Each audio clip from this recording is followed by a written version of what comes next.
Welcome to Home and Away, the Tuesday edition of the No Ceilings NBA Draft Podcast. I am your host this week, Tyler Metcalf. We have a fun episode this week. I had to bring in my co-host, Tyler Rucker, my co-host from Fridays, but no one cares about you, Rucker. Everyone's here for SB Nation's finest, Ricky O'Donnell. Ricky, how's it going?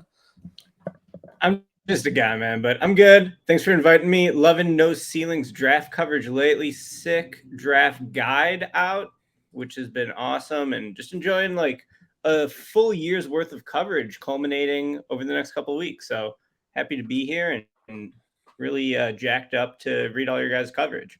I appreciate that. And listeners, in case you missed it, that draft guide that Ricky is talking about can be found at NoCeilingsNBA.com. There are links to all of that good stuff. And if you can't afford the draft guide, that's $10. No worries. Our Monday through Friday stuff is 100% free. So just click that subscribe button while you're there. But today, we're just going to do a little mock draft.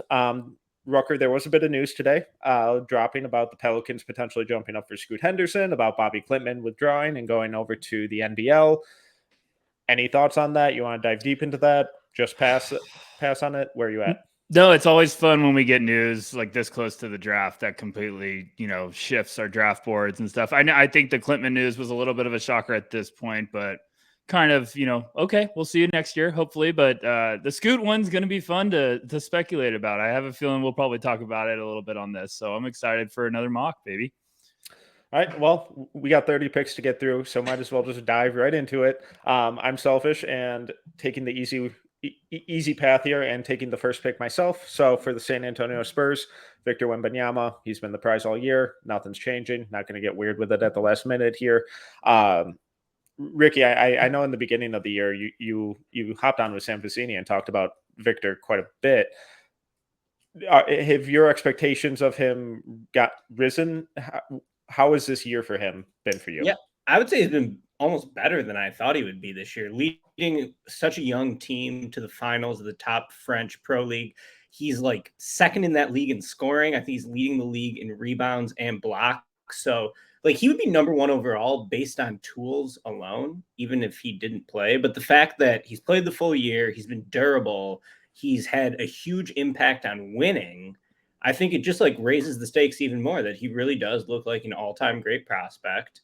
And I think San Antonio's a pretty wonderful landing spot for him altogether. Having Jeremy Sochan in the front court, especially if Sochan could learn to shoot. I know that's a big if, but I sort of love that pairing. If Sochan can even become like a decent medium volume three-point shooter, Vassell should be in for a huge jump, I think, with Wemby around. That's just a tremendous two-way wing to pair with him.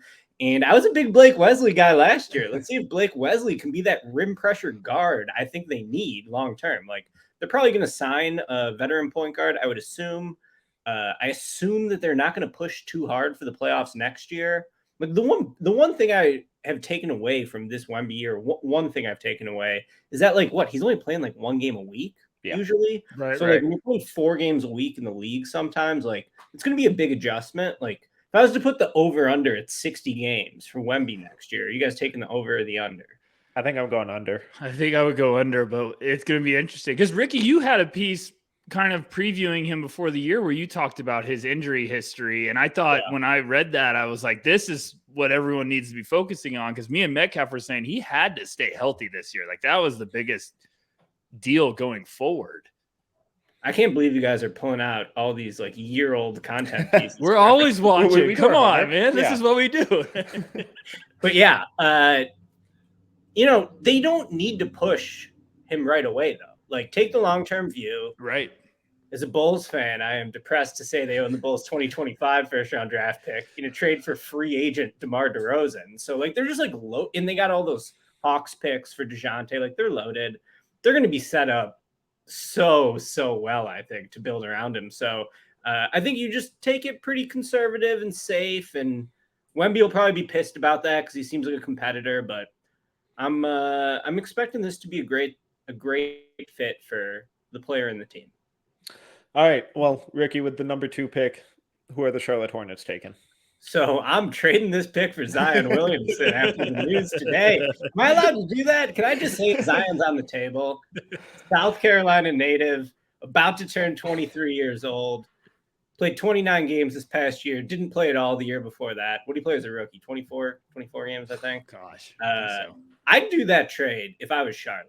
If New Orleans is putting Zion on the table for the number 2 pick and they want Scoot Henderson, I would do that trade if I was Charlotte. I think Charlotte has the least talented roster in the league. Yeah. I'm a huge LaMelo guy. I love LaMelo. Thought he was number 1 in that class all the way. Got the backlinks to prove it. But there's nothing around him, right? Right. And even LaMelo, like, he's probably, I'm high on him, but I think like most people probably still have questions about how his game translates to the highest levels of the league as well. So if I can trade that pick for Zion, I'm doing it. It's a home run swing. And I think that LaMelo and Zion, I mean, what a sick pairing that would be if they could stay on the floor. But I assume trades are not on the table for Unfortunately, not for this exercise. So, yeah, it's tough, but I'm going Scoot at number 2. I'm going Scoot because I think the Pelicans have the least talented roster in the league. Brandon Miller might be the best fit. I have Miller 5th on my board. I think he's a good prospect. I'm not calling him James Wiseman or Marvin Bagley. He's good. He's a good fit for today's NBA. The thing that worries me about Miller is I feel like he's going to be very dependent on those shooting percentages. And we just saw this with Jabari Smith Jr. last year where, he was hyped as potentially being the number 1 overall pick.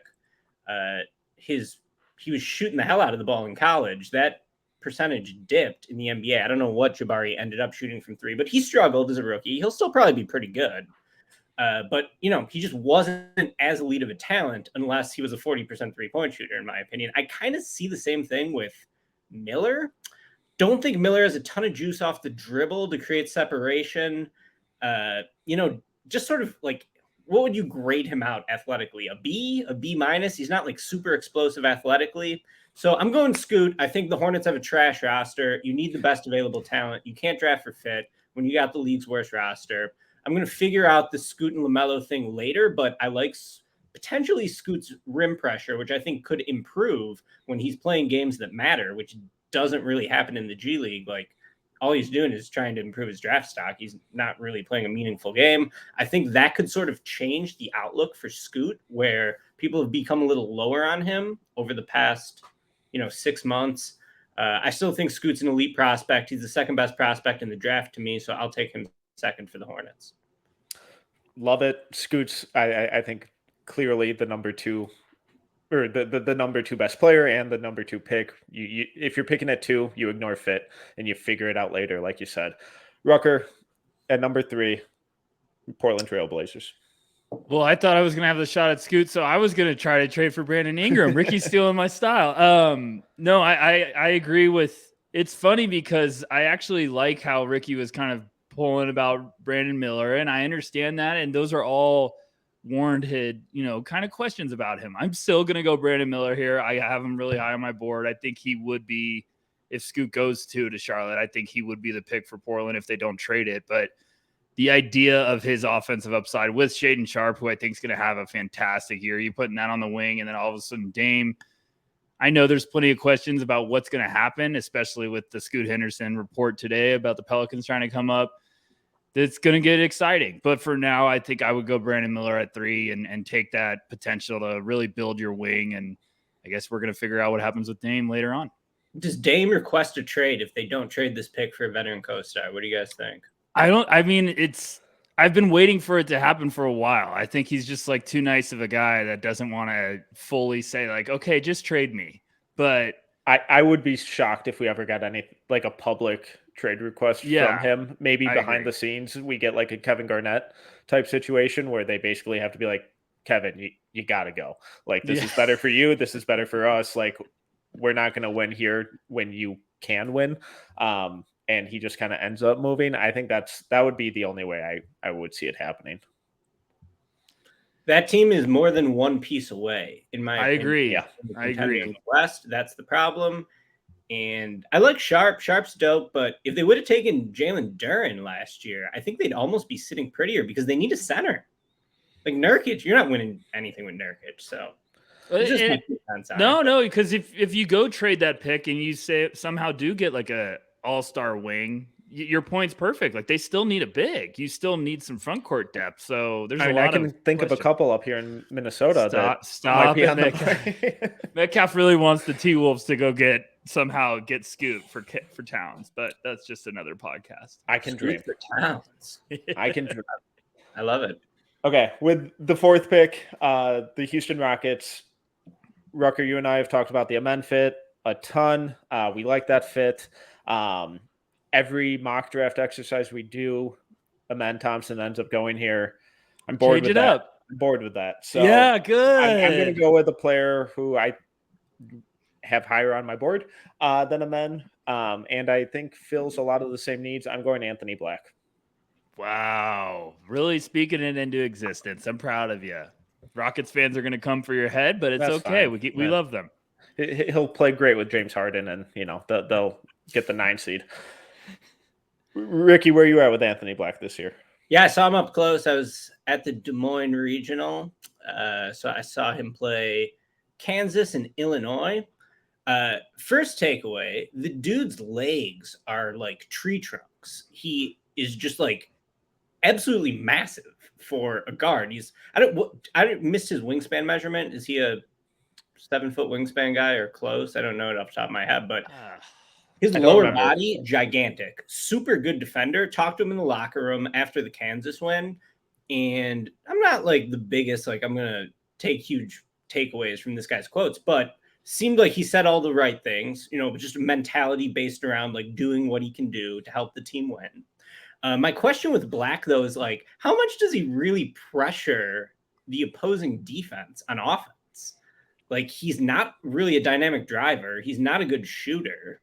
He's like a good connective ball mover, but you kind of got to have a knockdown jumper to be that type of guy in the league. He could certainly develop into an average 3-point shooter, which is a pretty good 3-point shooter to be league average in today's NBA. But I'm a tad bit lower on Anthony Black, but I love big guards historically. I feel like I've got on big guards historically. So just like Black, not quite dynamic enough offensively to be one of my favorites in this draft class, but I knew you were going Anthony Black because I listened to your guys' Thompson Twins podcast a few months ago. So I know how you feel about the Thompsons. And I think, Black next to Jalen Green, that's a great pairing. So I can see the vision 100%. Well, the big losers on lottery night were the Detroit Pistons. Ricky, how are they going to recover? Going Cam Whitmore, for sure. Whitmore's one of my favorites in this class. I got him above Miller. The sales pitch for Whitmore, I would say, just rim pressure in threes. So are you buying the shot? Yeah. Okay. I'm buying the shot for sure. I think he's going to be a really good 3-point shooter. I think he's going to shoot off the dribble. I think he's going to shoot off the catch. I wouldn't be shocked if he shoots it better than Miller. We'll see. I mean, Miller was a better shooter for his 1 year in college, but Whitmore shoots a really easy ball, and I think he's got some shooting versatility. The athleticism is not even close. I mean, Whitmore is like a truly elite athlete, but it's funny how Amen Thompson kind of blurs that line on elite. Like, he's not as athletic as Amen, so is he an elite athlete? But no, he is. He's phenomenal. He's so strong. He's going to be able to play through contact, put guys off their spots in the league. Definitely worry about his passing vision, his feel for the game. But I think defensively he should be okay.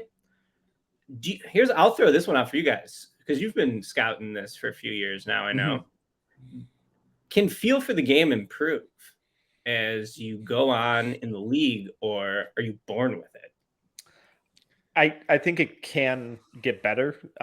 Just with experience, the game should slow down, but I don't think it can experience those real exponential leaps in development that we see with like defense or shooting or ball handling, those more kind of tangible things where you can go in a gym and really hone your technique and your skills and stuff like that. And the feel is more so you just have to play. And depending on what role and what you're kind of allowed to do on the court, I think it really skews what kind of path you're allowed to go down in terms of how much you can develop that feel.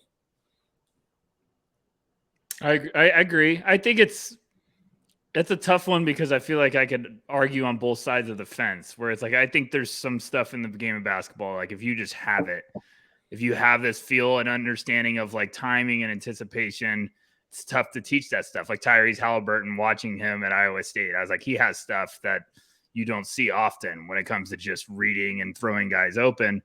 But I think you can get better when it comes to awareness and being able to read the defense and understanding where the next look might be and stuff like that. It's just, there's some stuff you can't teach. And there's some stuff I think guys try to force to unlock that you're just not going to be able to do it because it's just vision and kind of feel, I guess, coming full circle there. So I really hope Whitmore to the Pistons happens. That would be one of my favorite fits in the draft is someone who's super high on Whitmore, because Whitmore, Duren, and Ivy is just ridiculous juice athletically. And then Cade, like, just to have an oversized ball handler who's more skilled than athletic. Mm-hmm. I think that would be such an awesome complementary pairing of young skill sets. And I would love to see it. So yeah, that's a fit and landing spot that I've been pushing for a while now. I've gotten Rucker on board, but Rucker, number 6, Orlando Magic. Who you got? This gets ugly. I'm going to take a Thompson twin, but not the one everyone thinks. I'm going to take Ausar. I've had him higher on my board. I'm still believing in his kind of versatility. I think Orlando, me and Metcalf have talked about this. We would like them to get a shooter with one of those picks, but I think if you could swing for upside with that 6th pick, it makes a lot of sense. So I still like Asar's, ability to come in and potentially have more of a, seamless transition. I think he's just got a lot of stuff away from the ball that he can play a lot of roles. So I'm going to go Ausar there at 6. I don't love it, but I am intrigued by it. Okay. Well, at number 7, the Indiana Pacers. This just fell perfectly into their lap. I'm taking my number 4 overall prospect, Jarace Walker. I think it's a perfect fit on both ends of the floor. Really high IQ player on both ends. Great athlete, great defender, really good passer. There's so much more to his passing game than he was, and just overall offense than he got to show at Houston. And I think that fit next to Miles Turner with Benedict Mathurin, with Tyrese Halliburton. I think that's the building of a really, really fun and versatile young core. Ricky, are you higher on Jarace, lower on Jarace? Where are you at with him? Yeah, so I covered the McDonald's All-American game last year in Chicago, and the 2 guys I was most impressed with were Jarace and Brandon Miller, and they both had really awesome seasons. I'm going to throw this one at you, though, with this fit. Is the Miles Turner, Jarace Walker frontcourt the slowest frontcourt in the NBA? That's just my only knock on Jarace. And, I've been thinking about my buddy John Sharks a lot lately, because this is the time of the year we used to talk quite a bit. And John, of course, passed away about a year ago. And what I loved so much about John's evaluation of the game is sometimes I'd get like really into the weeds and really into the stats and the fit. And Sharks would just be like, yeah, but he's too slow. I've been thinking that sometimes when I watch Jarace, like, is he a wing or a center? He could be an amazing small ball center. I really like Jarace's game in general. As a wing, though, is he going to shoot it enough? I do think that if you surround him with shooting, which Indiana has a lot of shooting, that, man, he could be really good on, like, clear out one side of the floor for Jarace to attack a smaller, like, big wing playing the 4. So I could really talk myself into it both ways. I think Jarace is safe for sure. Like, if you take him, you're probably not getting fired for making a bad pick, right? Like, if you're the GM. So I have some questions about Jarace. I'm tempted to go Hendricks over Jarace, but I haven't like totally nailed that down yet. I probably should have that nailed down by this point, but I'm still sort of up in the air. But Jarace is a safe pick. I think that he's got a really high motor. He's probably got some more scoring juice than he showed. I'm a little skeptical on him turning into a volume shooter, and I think he's a little slow if he's going to be covering wings defensively. But he's also awesome on defense, so he'll probably figure out a way to make up for it. So, yeah, good pick. Well, at number 8, are the Wizards also going to make a good pick, or are they going to botch it yet again? Ricky, who you got? Yeah, Ricky, it's you. Metcalf really was just he's kind of butthurt about it. It's okay. It happens. About who? Washington? About your pick not being that no, good. I love my pick. I think it's perfect. No, I said it was a good pick. It's Okay, good. okay. No, and just for the record, Taylor Hendricks is the other name there that I think makes a ton of sense. Yes, as that kind of absolutely. floor spacing for. So Wiz, Amen is still on the board. Yeah. He is. Gotta go Amen. Gotta go, man. No brainer. He could bust 100%. To me, he's the riskiest player in the class. But like, I don't care. I'm not getting fired for it. I've written a lot of bad takes that have my name on it, especially covering the NBA draft. So Amen, to me, I think I still got him number 3. Why not? He's the worst shooter I've covered. Is an elite prospect in 10 years of doing this. I guess my first draft I really covered for SB Nation was 2014, I want to say. And he's the worst out of any elite prospects as a shooter. I do not have a ton of hope for him as a shooter, but I think his rim pressure could be crazy. Mm-hmm. I think that like it's weird because he's old and raw, which is an interesting dynamic. Like normally you can be raw, but you have to be super young. He's old and raw. But I think that the Thompson twins, I'm going to try to write something on this, but it's just like, they really like ask how much do you value the eye test, because no statistic they put up in that league matters at all. I just don't care. I guess like the fact that they're bad shooters matters, but your eye test can tell you they're bad shooters too. You don't even need to look at the percentages. So I think I still go Amen just because he's going to be arguably the best athlete in the NBA next year. 6'7", 7-foot wingspan, his small forward size, a point guard. I believe in the passing vision. I think he should be a better finisher just because he can get so close to the rim very often. And I mean, the Wizards took Johnny Davis last year, so it's like, you know, they've taken busts in the past. The franchise marches forward. They can draft Cam Boozer in 2 years if Amen busts, but I would go for Amen as an upside swing. The Wizards need the upside swing, so no brainer in my opinion. Makes a ton of sense. With the 9th pick, Rucker, the Utah Jazz have their first of 3 first-round picks. Who are they going with? Yeah, I think they could go in a number of different directions here. I think if Taylor Hendricks was on the board, they can't pass that up. So I'm going to add Taylor Hendricks. I know they got Laurie. I know they got Walker Kessler, but still with the upside and, you know, Hendricks' ability on the defensive side of the ball, I think you just keep adding great value there, especially with multiple picks. Just take the best player available. They overachieved last year. I know they're picking 9th, but they classic overachieve, which you might come back down to earth this year. So just keep adding some good assets to grow with that roster.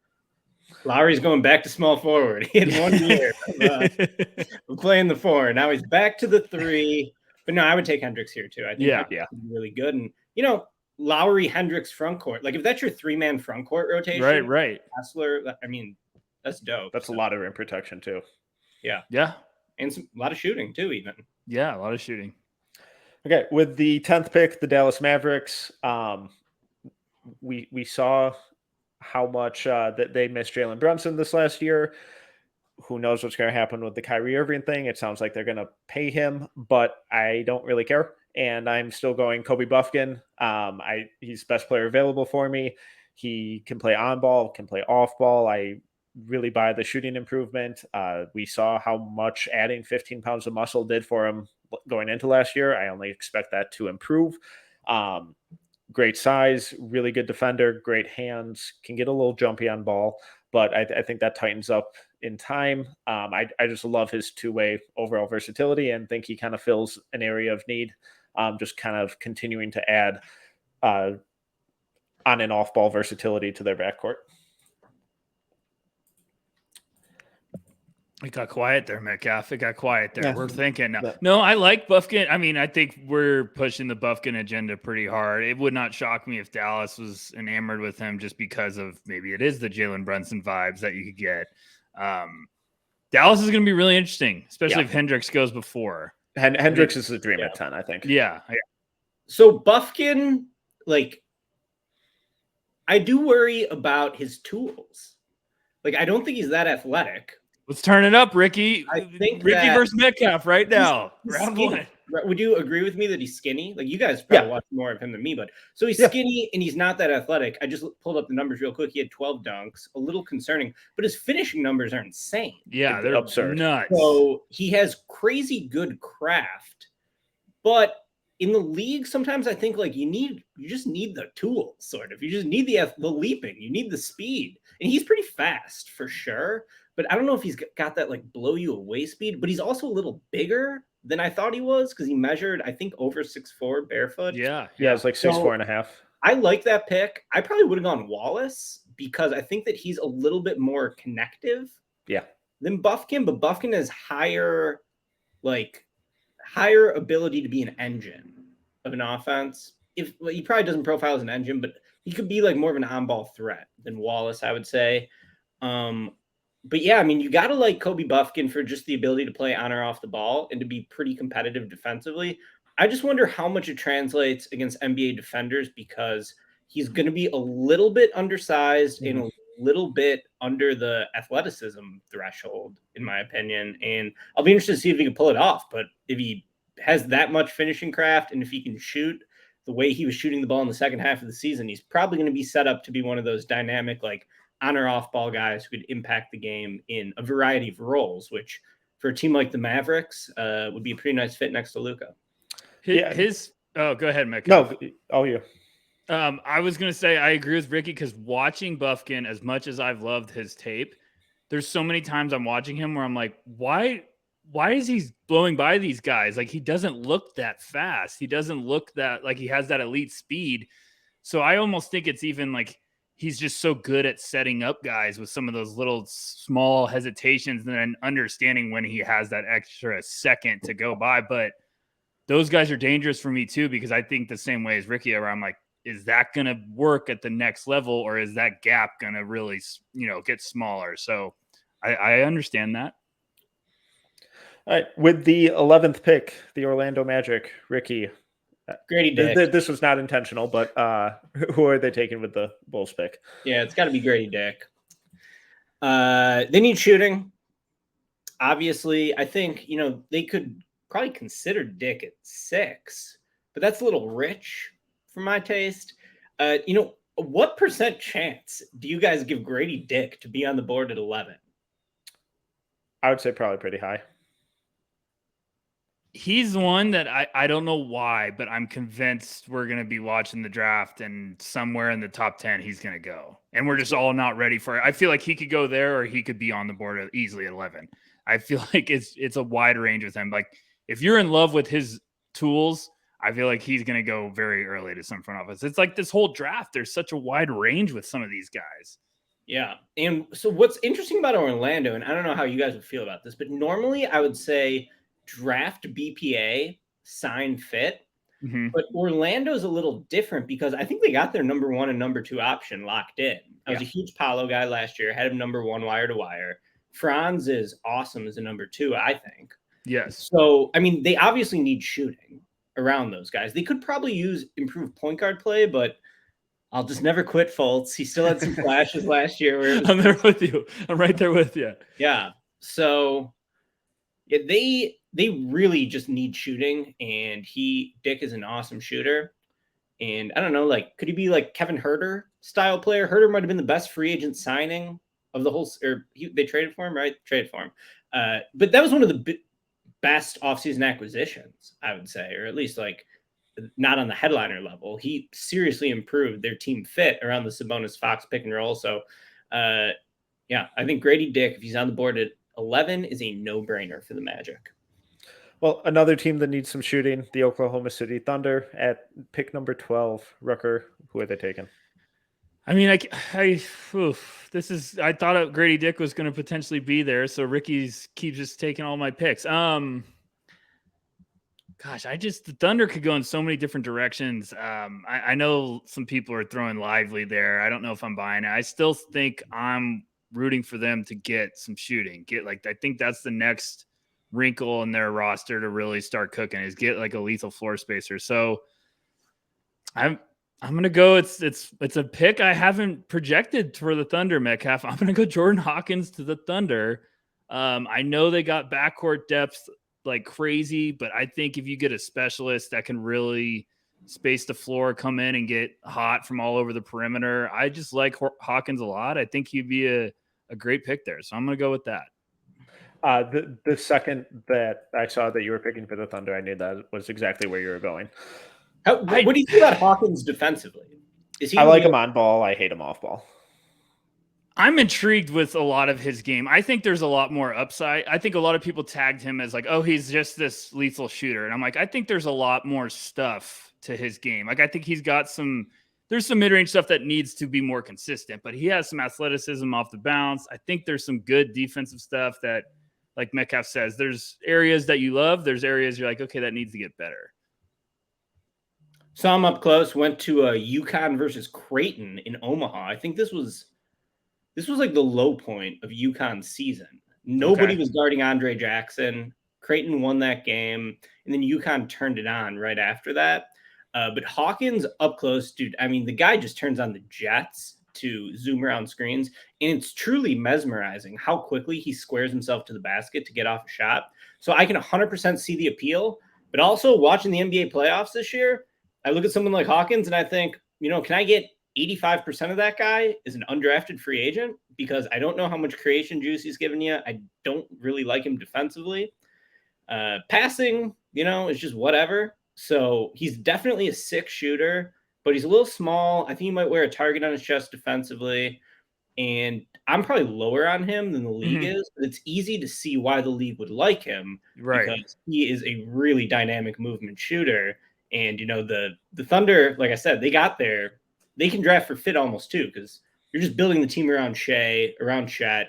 Having a guy who could bend the defense off the ball like that would be really valuable for them potentially. With the 13th pick, the Toronto Raptors, it was announced today that Fred VanVleet is declining his player option and going to be an unrestricted free agent. There's been a lot of rumors about him potentially being on the move. So I'm going to fill that spot with Cason Wallace. I think just really good connective passer, always feels under control, incredible defender. I think he would fit in there seamlessly. His landing spot on draft night, he's kind of similar to what we were talking about with Grady Dick, where it's if he goes easily top 10 or falls to 20, I'm not really sure I'm going to be surprised either way. If he falls to 20, that'd be an incredible value for some team. I love Cason Wallace. I love him. Yes. Yeah. I was at the Jordan Brand Classic, which was also in Chicago last year, and he had one of the nastiest chase down blocks I've ever seen in my life in a freaking all-star game. It's like, okay, bro, chill out. We're all just trying to vibe out here, and you're running dead sprint full court to do a chase down. But I forget who it was against. We could probably pull up the video, but his competitive nature is awesome. In when you think about defense first guards, might be a little shaky traditionally for this high of a pick, but I think he can slide up and defend bigger guys because he's so strong in the chest and in the lower body. And I just think he's going to be able to switch on to bigger guys, and bigger guys won't really be able to bully him. So love Wallace. I think he's a pretty safe bet to be an awesome NBA role player for a long time. All right. At pick number 14, the New Orleans Pelicans. Ricky, who are you taking? I got no idea. Absolutely no idea for this pick. I was going to take Wallace. I'm looking at who's on the board, and I don't see an obvious name that I want. Could take Keontae George. Could swing for the fences with Coulibaly. I'm actually going to go Jett Howard here. Who cares? Love it. Defense optional. The modern NBA, and we're trying to score 130 a game. Herb Jones and Trey Murphy can do that. Yeah, and we got Trey Murphy, Zion attacking the basket. We just need Jett to rip some threes. I think Jett's awesome. I get why people don't like him, or why NBA teams might be cooler on him than the blog boys like us. I don't know how you guys feel about Jett, so I shouldn't lump you in with the blog boys. I like him. I like him. Yeah. I think Jett rocks. Got quite a bit of juice off the dribble, I think. Really just dynamic shooter all around. And, especially if they're trying to trade Brandon Ingram. Like, I think someone like that could pair really nicely with whoever your signature star in New Orleans is going forward. If it's Zion, if it's Scoot, if it's whoever. So I'm high on Jett. I think he deserves to be a lottery pick. I do not think he will be a lottery pick. I think he's going to go a lot later. And whatever team drafts him, I'm going to say that team had a good draft because I think that he's a lottery type of talent. Completely agree. At 15, the Atlanta Hawks. Rucker, what direction are they going? I feel like every single time we do a mock draft, it gets to the Hawks, and I just can't stand the options that they have. It's my least favorite pick in any mock draft. And I also feel like I project a different player every time. So I'm going to take Keontae. It's the best player available on my board. I don't know what they're doing with the backcourt. I feel like there was a rumor about maybe Murray could be potentially on the move this offseason. I don't know if I buy it, but just too much value there. I think that roster still is just kind of all over the place. They could go in so many different directions, but I do think Keontae showed stuff at Baylor that I think he's going to be more efficient at the next level. His shot making, when he's on, he's as dangerous as anyone in this class, but can he be more consistent at the next level? I think at some point at 15, that's too enticing to pass up. Can he play with Murray and Trey at the same time? Or are you drafting him as a sixth man? I don't know, because this is the problem is every time I go through a name for the Hawks, I'm like, well, they have 4 wings, and like it's just a headache. Like, who would make sense there to you guys? Because I even was like, Lively? Someone? Like, I don't know. So I did a mock draft at SBNation.com today. I can plug my own stuff. Oh, too. absolutely. Go check it out, SBNation.com. And I wrote in one of the blurbs that this was the hardest pick for me to make. The Hawks. So we're all on the same page here. And you know who I went with is a total freaking wild card was Noah Clowney. Wow. Okay. Like how long is Capella going to be there? I don't know. I mean, Capella seems like he's 35, but he's probably 28. I don't know how old he is, but he's just been around forever. And I feel like, so you got a Kongwu as like your center of the future, but if you're going to play a Kongwu at the 5, don't you kind of need a bigger 4? Yeah. But you also need a bigger 4 who can shoot. And I don't know, Noah Clowney sitting right there. And I don't like totally believe in him to like hit his highest end outcome. But if he did hit his highest end outcome, I think he would be an awesome fit next to Okongwu and would give them a little bit of defensive oomph in front of Trey. So that's my wild card pick. I don't know. No, that makes more sense than probably 90% of the mock drafts we've been doing over the last month. So like it is the headache. Like you said, Ricky, it is probably one of the most difficult picks to project right now. And as we know it, Atlanta will end up trading back on draft night. It's going to happen. That's how it works. Okay, with the 16th pick, the Utah Jazz, their second pick of the first round, previously took Taylor Hendricks. I'm going to try and bring in a bit more of a pure point guard presence to this team while also adding size. I'm going Jalen Hood-Schifino. I know the numbers and, the analytics aren't necessarily the best with him, but he's just one of these guys where I buy the shot long-term. I buy the pick and roll playmaking. I buy the just overall playmaking, and I think he'll be a better defender. It seems like the back isn't an issue as it was earlier in the year, but putting him on this team will allow guys like Taylor Horton-Tucker, Jordan Clarkson, to play more of that kind of combo volume scoring guard role that they're a little more comfortable with. Rucker, are you still high on Hood-Schifino, or have you cooled on him some? No, I'm still buying. That's another name. I think, Ricky made a good point earlier. Like there's going to be a lot of names that are higher in NBA circles. I think there's going to be some fans in NBA circles. So it wouldn't shock me if he goes earlier than this. Just because of the size, the frame, the idea of his upside. I think he's got to be able to shoot it. That's the swing skill, obviously, with a lot of guys. But I think Hood-Schifino, if that could come around at a, like Ricky said, league average is so much higher now. So if he could get to average, that's a huge thing for his game all around. But I'm still buying it. I think that'd be great value there for Utah. I'm lower on him for sure. Mm-hmm. Like, he just doesn't get anything easy. Yeah. I kind of think the same thing about Keontae, and I know that some people in the No Ceilings crew are high on Keontae too. And I can totally talk myself into Keontae because I think he's a special shooter. Hood-Schifino, I'm like, he's slow and he's a shaky shooter. So I just like don't really know where he slots in, but that dude can really manipulate a pick and roll. So, big guard, should have some defensive versatility. And yeah, like if he learns how to hit pull up threes, he could be really good. So I agree with that, but I'm probably lower on him than the league is going to be, I'd say. Yeah. He seems like a definite you're either in or out. Like a lot of people are either way out or people are like, I'm in. And it's like, okay. There's a lot of those guys this year. All right, at 17, Ricky, who are the Los Angeles Lakers taking? Yeah. Interesting pick. They could go in a number of different ways. I don't really know who I'm going to take, but let's go Bryce Sensabaugh, another player who the league probably hates. Kind of a one-trick pony, which I normally don't like, but it's a LeBron James and Anthony Davis team. They just made the conference finals, so it's already a pretty good team. And yeah, just give me Bryce. I think he's an incredible shooter. Like, I think he could lead bench units. Maybe not as a rookie, just because that's a lot for any rookie, especially one drafted 17. But potentially down the line, he could lead bench units as a bucket getter. I also think he's just kind of safe because I think that he's going to shoot and he's going to score.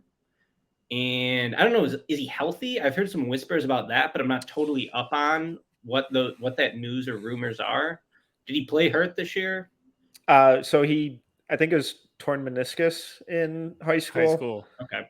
So that combined with the weight has been a big concern. I haven't heard anything definitive in terms of medical reports or anything like that, but I have heard some skepticism. He's a large person who can shoot the hell out of the ball. Very powerful shooter. I think he's going to have NBA range, no doubt. So yeah, I don't know who to take here, but I'll go Bryce over someone like Chris Murray or Lively, who are probably my other two guys considering here. But yeah, I think Bryce has upside, and I think he's pretty safe. Yeah, and just even with the Lakers as just that catch and shoot guy, like I think that's a very easy baseline for him to hit. Very easily could be the best shooter in this class. At 18, Rucker, who are you adding to Heat culture? Heat culture. Gosh, they can go a number of different directions too. I'm trying to change it up from what we've normally been doing. I'll take Coulibaly. I think the Heat would jump all over the potential to kind of groom him and reap the benefits down the road. I was looking at someone like Colby Jones who could make sense and be one of those connecting pieces on that team, but I'll swing for some upside there. I think if Coulibaly's still on the board, the Heat might say, hey, we'll take this chance to groom him and, have him look like a star down the road. I'm still intrigued by him, but I think the public's going to be much higher on Coulibaly probably than the front offices are, from just kind of what I've heard. I didn't watch the Mets game today, but the first game, he just looked totally in over his head. And I was like begging to buy on him. And I don't know if I am, but I think the vision of him, and maybe you guys tell me, because you probably know more than I would, but like, is the vision of him maybe like Warriors Andrew Wiggins, where he can just like fly around the court with defense, attack the offensive glass, hit a spot up shot, and no one's going to probably try to overextend him to make him a creator. He's going to be kind of a chaos agent because he seems like he has ridiculous athleticism. Yes. He obviously has ridiculous length. I don't know if he's going to be able to do anything inside of the arc. I saw him smoke a layup yesterday that was like a wide open layup that he was shot out of a cannon to like get a look at it and then like fumbled it like he was, the young developing player that he is. So I could definitely be talked into him. Just curious what you guys think do you have a better comp or just like long-term vision for him than Wiggins? Because like that was just the first thing I was thinking of, Wiggins on the Warriors. And I definitely think that's like the high end upside for him. I don't see that type of like on ball creation. I I know Wiggins isn't the most efficient, but he can get to his spots in the mid-range pretty regularly. I don't see Coulibaly really ever doing that. Yeah. But if he can be Eric like Jones Jr., maybe like, yeah, and it's tough, like because I think defensively, I think he's going to be a monster. I think he could be an incredible defender, but that shot's got to be better than it is. It's so slow. He's so reluctant. If he can just get to league average with that and avoid being Andre Robertson, that would be a huge outcome for him. But that type of role that you were talking about with Wiggins, where it's, hey, just simplify your game on both ends of the floor and, do these, handful of specific things. I think that's a really good way to kind of treat him, especially early in his career. Okay. Well, speaking of Andrew Wiggins, at pick number 19, the Golden State Warriors. Oh boy. I could go Colby Jones. I'm gonna have a little fun. I'm gonna add a shooter. I'm going Julian Strawther. Whoa, good. We're spacing this floor like fucking crazy now. No one on the Warriors could make a shot the playoffs. So that's all Julian Strawther does is make buckets. Insane range. Arguably best shooter in this class. Improved off the bounce this year. Awesome rebounder. Don't care about the defense. kind of surprised. I've heard no juice on Strawther. Like it's been amazing. I keep seeing him fall in like the late second round on mock drafts, and it makes 0 sense to me. 0 sense. Yeah, because he's pretty big too, isn't he? Like 6'6" or 6'7" with like a 6'9" or 6'10" wingspan. I'm just going off the top of my head. Yeah, like he's not a small guy. No, and he's nasty. Shooter. So yeah, I like Strawther. I think Strawther could be a really good, likely second round pick for someone. And I mean, whatever pick this is, 19. Why not? All right, Ricky, at pick 20, Houston Rockets are taking who? Oh boy, let me look. Who do I want for the Rockets? So who did the Rockets take with their first pick? Remind me. Anthony Black. Anthony Black. We're really off the rails with this one, but this might be my favorite one. So okay, got their little chaos into it. Yeah. Man. I really don't know. I really don't know who to go with here. I guess I'll go with the safe pick and take Chris Murray. Okay. Who I feel like, I want to go Dariq here because I think Dariq's the best talent available, but I don't know. Maybe I should go Dariq. Now I'm thinking Dariq. But I just think if the Rockets are going to try to get a little better this year, they probably need some wings who can shoot because I love Tari Eason, but I don't know if Tari's going to shoot. And then, who else is even in that wing room really in the 3-4 area who could soak up minutes for them? KJ Martin, Jayshawn Tate. Yeah. Chris is a better shooter than those guys. I love KJ Martin. He's a free agent too, I believe, this year. So we'll see if they even retain him, but I'll go Chris. I think Chris is a pretty safe bet to be pretty good. Probably not going to be spectacular, but he's the right size. He can hit shots. I don't think he's quite as good of a shooter as his brother. I don't think he's quite as athletic as his brother. But guess what? His brother went 4th, and Chris is going to go in the 20s. So I think in the 20s, he'd be a pretty good pick for them and would just give them a little bit of a stabilizing force that the Houston Rockets desperately need. Love it. At 21, Brooklyn Nets, Rucker, who are they taking? I'm going to take Colby Jones here. You couldn't resist any longer? No, I have a Colby Jones fandom problem. I was just looking the whole time. I was like, when is he going to go? But I think that would be a good pick for Brooklyn. Obviously, they made that big trade. Mikal Bridges is looking like a potential breakout star for them. I think just keep adding good pieces to the roster. Yeah, I think it makes a ton of sense. At 22 with their second pick, I'm kind of surprised you fell this far, but I'm going Dereck Lively.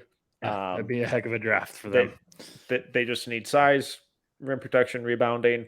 I think he has a little bit of passing upside, but I'm skeptical about people getting super excited about the shooting and empty gyms. I'm not sure I buy that yet.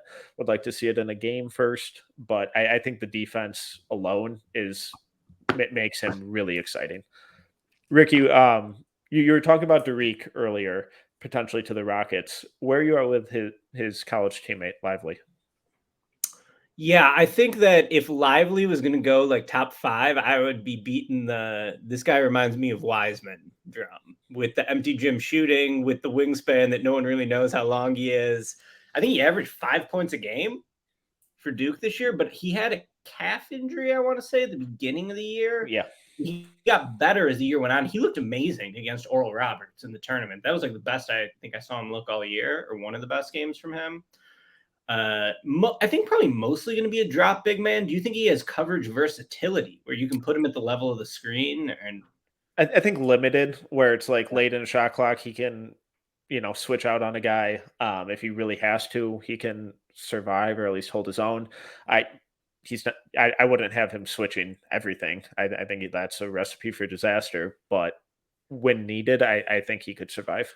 So I talked about, going to the McDonald's game last year, seeing Brandon Miller, Jarace up close, being impressed by them. Lively was the guy I was most disappointed by because I was ready for him to be.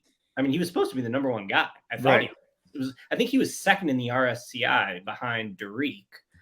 And I was mostly like, I don't know. He seems limited coverage versatility on defense. And then offense, it's like he can catch a lob, but what else is he really going to do? Not buying the shot. So I'm lower on him. Like, I get the appeal of him, but I think there's kind of some decent centers in this draft who I would rather try to get in the second round than go with him. I could be totally wrong and look like a fool for passing up on the upside of Dariq Lively, but not one of my favorite prospects in this draft. All right. Well, the Trailblazers are back on the clock. They took Brandon Miller with the 3rd pick. Ricky, who are they taking with the 23rd pick? Dariq, slam dunk, I think. Yep. For this one. So I always do the instant mock the day after last year's mock, or the day after the draft, I should say. Mm-hmm. It's really fun to look back on these since I have somehow held down a job for 10 years. And I had Emmanuel Mudiay as the preseason number 1 pick one year because I saw him at the McDonald's game. I'm like, Mudiay rocks. He's going to go number 1. So clearly, I don't always know ball, but Dariq, you could just see the vision of him on the high school tape because I thought he had a wicked first step where he was going to be able to create space, create separation off the dribble. So have some like initiator juice. I thought he was going to be a pretty damn good finisher at the rim. I thought he was going to be able to defend multiple positions. And I didn't know what to think about the jump shot. I thought that was going to be the swing skill and probably not going to come out on the right side of the swing. But he ended up shooting the hell out of the ball at Duke. And instead, he didn't look that quick off the bounce. Not great tape on Dariq as a freshman, I would say, at Duke. But I still get the vision of him. I'm strangely I still almost go back to the high school evaluation where I still don't know if he's that good of a shooter. I'm still a little questionable on that, even though what was his percentage this year? He shot it over 40%, didn't he? Yeah, he was over 40. But you'd think, so he had injuries too to start the year. If he could get fully healthy, if he could regain that athletic pop he was showing in high school, I think this could be awesome value. And no matter what Portland does, especially if they get Miller, this would just be a really nice big guard to pair with him long term, to pair with Shaedon Sharpe and, whatever they do with Lillard one way or another. With the 24th pick, the Sacramento Kings are adding who, Rucker? Oh, gosh. I get too caught up. Strawther would have been my pick. Chris Murray would have been my pick. This is really fun, guys. I'll take a little bit of a swing on a guy that I like. I think he's going to have a little bit of a curve coming into the league, but I think the potential down the road is really high. I'm going to take Maxwell Lewis here. I really, really like him. I think he was going crazy in the beginning of the year for almost half the season and then just hit that wall and kind of a late bloomer. I think there's going to be some team that if they're patient and let him develop, let him get his feet wet, I think he's going to have the potential to look down the road and be like, okay, this was a fantastic value. So I like that for the Kings. I think that's great. Yeah. Were you buying the early season hype? Yeah, definitely. Really like him. Just to have a guy that tall with that much shot creation potential. Yeah. I think it's really interesting. And it's like, it's hard to fit him into a box, I think. Like, he's not really a 3-and-D wing. He's not like, it's hard to like say what he is. And my dumb guy take is that sometimes those are the guys who end up being the best players. Yes. Because you just don't really know what to make of them. So I do think he's got some upside. He could for sure bust, I think, but like, who cares? It's this late in the draft. And I am now getting a rush of anxiety because I forgot him in my mock draft today, and I probably would have made him the first round because I've always really liked his game, and I forgot him. So he's the first. Heard it here first. Ricky O'Donnell hates Max we, Lewis. We have that happen. Don't worry about it at all. I think we've had that this year where we just all had a panic attack, like after filming a mock draft, where we're like, "Oh gosh, we did have someone go." So that'll happen. That's why we do it. All right, with the 25th pick, the Memphis Grizzlies, I am replacing Dylan Brooks's defense with Julian Phillips. I think he has a lot of offensive upside too.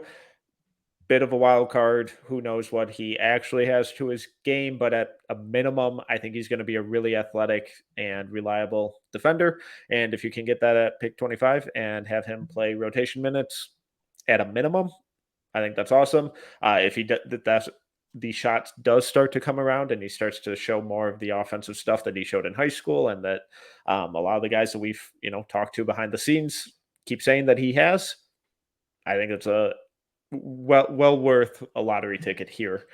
All right, with the 26th pick, the Indiana Pacers are back on the clock again. Ricky, who are they taking? Pacers. So they previously took Jarace Walker. Jarace. Okay. Let me see who is still on the board here. Oh, no one's taking Nick Smith. Let's take Nick Smith. Why not? Seems like a good spot to roll the dice on Nick Smith. One thing I'll say about Nick Smith that I respect is he a top 10 pick if he doesn't play this year? I mean, almost definitely. That's my favorite take. I think we always bring that up. I'm like, I think he is if he didn't play. So if that's happening, then it's like, well, maybe I need to reevaluate. Yeah, and like he played hurt, and he just like like I said, I was at the NCAA tournament games for Arkansas, and Nick Smith was god awful in that round of 32 game against Kansas. And I asked that to Black and to Jordan Walsh after the game. I was like, what do you make of Nick? Rough game, but you guys are going to need him in the Sweet 16. And they were just like, people have no idea what he's been through. Like, he could have shut it down. He played the whole season. He played hurt. He just cares about the team. And I saw him when he was healthy. Because, like I said, I was at the McDonald's game in the Jordan Brand Classic. And I thought he was impressive there for sure, offensively. My question is, like, who is he ever going to guard? He is so thin.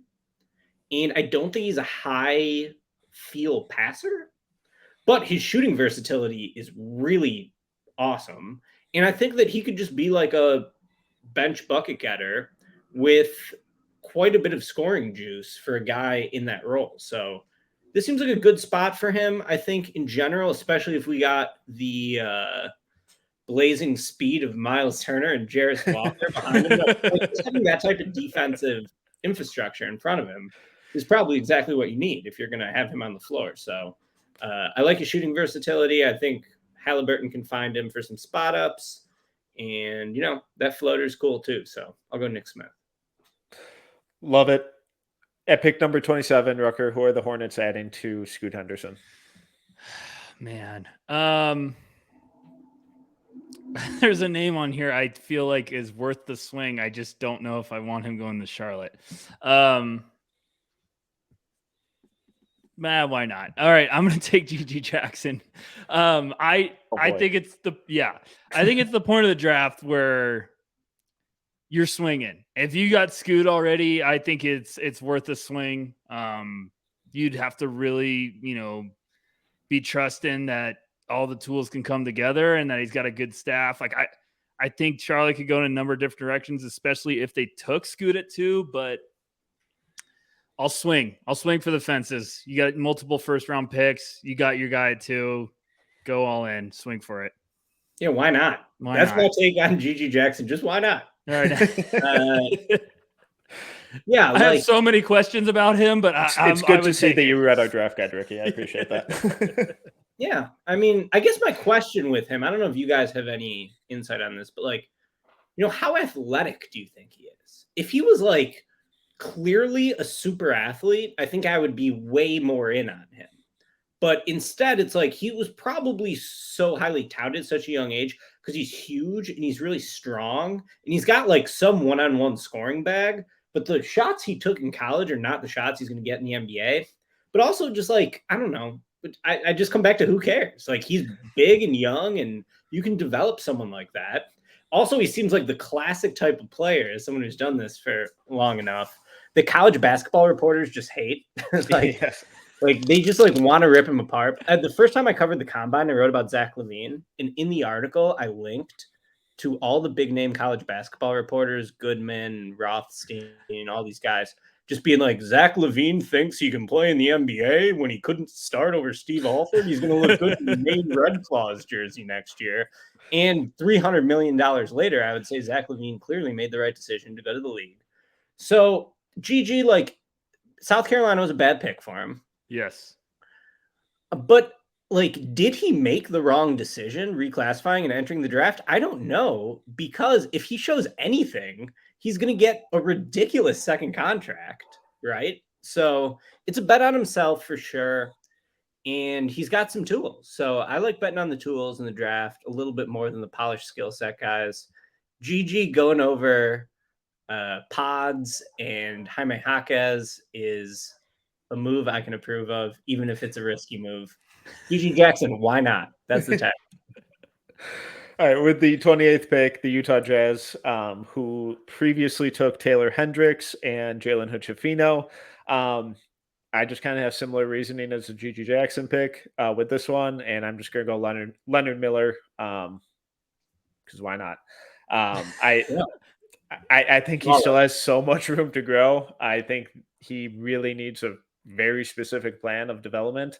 And I think the Jazz and their coaching staff and kind of their front office's history of developing players, I think that could potentially maybe be one of the better landing spots for him. Ricky, have you been buying the Kool-Aid with Leonard Miller? I saw him at the combine last year when he played in the scrimmages, and I was so jacked up to see him because no one knew anything about him. All the blog boys were in on him at that point, but no one had really seen him play. And he was horrible. He really could not have been worse. Yes, I know. There were people in the stands. I'm not going to say the guy's name, but there were a couple of people in the stands who were like hitting me, being like, "Why do people like this guy? Why is he here?" And I'm like, "Well, he's like 6'9" and he's played point guard 2 years ago." So, cool. But I will say, with that as my baseline expectation, I thought his year with the Ignite was pretty dope. Yeah. Only issue, like he put up big numbers, but like I almost question myself. I'm like, it's basketball. Someone's got to get the numbers. Like any team is going to put up a lot of points. He's playing, so he's going to put up some points. But there's just those movement flashes with him that are so enticing. And he's like a pretty good rebounder. He's pretty good at like doing some traditional big man stuff, which is surprising for someone who I think gets built up as like, he's got perimeter skills, even though he's the size of a big man. But I sort of like his traditional big man stuff. I don't really buy the shot. Do you guys buy the shot? How do you feel about it? Not at all. No. I think me and Metcalf are on the same boat as you. Is like we keep saying, like, could he be more of that small ball 5 kind of, almost you add some weight on him, because he is such a good rebounder and he's really quick at getting the ball right back up. Like I like him around the basket. I think he's a garbage man. Yeah, just kind of keep pushing the idea of I would love to see him try and develop into like the next Kevon Looney. But he's got to get way stronger, and that's a lot easier said than done. But Kevon Looney, I mean, I don't have his similar basketball track record. reference page in front of me, but like Looney did nothing in the league for 3-4 years, I would say. Right. So I like that pick. Yeah, I think he'll probably go higher than this. I think so too. I'm just just trying to figure out where he goes. I'm just trying to figure out the fit. To the Game Theory podcast too much, believing. I know Sam loves him, but I can see the appeal for sure. All right, with the 29th pick, Ricky, who are the Indiana Pacers taking? Okay, who do we get with my second pick? I should know that because I made Nick Smith. Nick Nick Smith. Okay, so we got Nick Smith. We got Jarace. Give me Pods here. Just another big Oh, he guard. took my pick again. I think That's a good pick. Off the ball. You know what's weird is I'm from Chicago, and I'm not an Illinois basketball fan, but just loosely follow Illinois basketball. They just needed a point guard so bad. They had this guy on the roster last year. How do you let this guy go? Does Brad Underwood know ball? That would be the question I'm asking. Because if they had Pods on that team, that team could have been loaded with him last year. I think Pods he's pretty good. I think just like general big guard, like of the big guards, he's like the best shooter. So yeah, like he's a better shooter than Anthony Black. He's a better shooter than Hood-Schifino. Obviously, he does not bring the defensive intensity of those other big guards, but that's okay. The NBA is an offensive league anyway at this point. We'll insulate him defensively. And, you can't really pick on him too much just because he's pretty big. So, yeah, I would go him. All right. With the 30th pick, final pick of the first round, Rucker, who are the Clippers taking? Ricky taking AirPods from me again. Okay, I'm going to go crazy. I'm going to take TJD for the Clippers. They're just going to get some nastiness under the basket.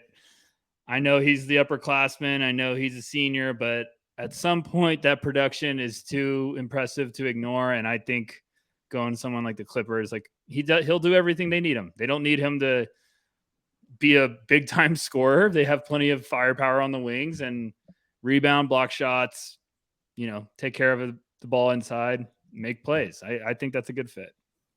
It'd be weird if you didn't. Thank you. All right, Ricky, this was a blast. Thank you so much for joining us. Was there anyone that you were surprised didn't go in the first round? Any other draft takes you want to get off? If not, plug away. I don't know. I'm going to have a lot of draft coverage at SBNation.com, so I'll just plug that. Love it. Got a mock draft up today. Trying to do a Thompson twins story at some point because I feel like listened to your guys' podcast, thought that was good, and I feel like I've just watched a lot of the Thompson twins lately. So they're interesting to me. Hopefully I'll write about them. And I'll have a 2024 mock draft up the day after the draft. I'm promising it now so that I can actually make myself do it for the No Ceilings listeners because I have a lot on my plate and I'm going to need to prioritize that. I also got a piece ranking the 35 best Wembanyama plays of the season. Ooh. He's had a lot of sick highlights this year. So I'm like, let's get him. And I had 50. That's awesome. My social media team was like, no one's going to click on 50 plays. So I'm like, all right, 35 plays. So we got 35 Wemby plays.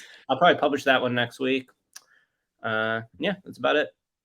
Love it. Rucker, anything to plug?